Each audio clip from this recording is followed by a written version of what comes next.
this is the important thing right here. So basically it took layers, the bucket cloth, folded it over on itself, and put hot sand and embedded it between hot sand or stuff. And this is what you got. It's kind of fused there. This didn't get a good complete fusion, so I'm going to do it again. But this is basically what you end up if you don't get complete fusion, is this very dirty polymer, long chain polymer. What I'm going to do is I'm going to heat some more sand and see if I can get it to get fused completely. Here's one where I feel like I got it fused completely, even though I just took it off of that. So there's this, probably about the part where it starts to fuse completely. But the idea being is that you can get it to fuse completely and get a solid piece of plastic that's got a crust on either side.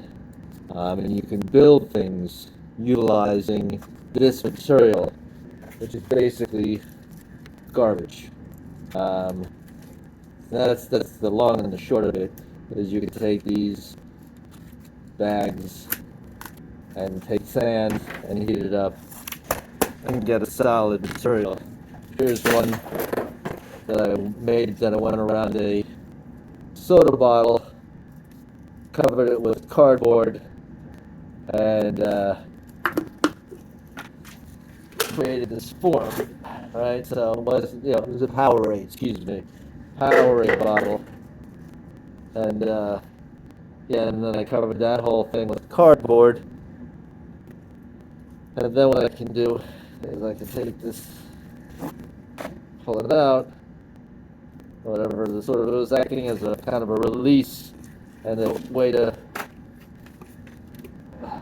so now you have this, basically, it's a pipe, it's a chillum, it's a joint. So you can see where the plastic was a little thicker, a little thinner, a little hotter, a little more of, but that's the basic idea, is that you can create interesting shapes out of garbage, or long chain polymers, depending upon how you look at it.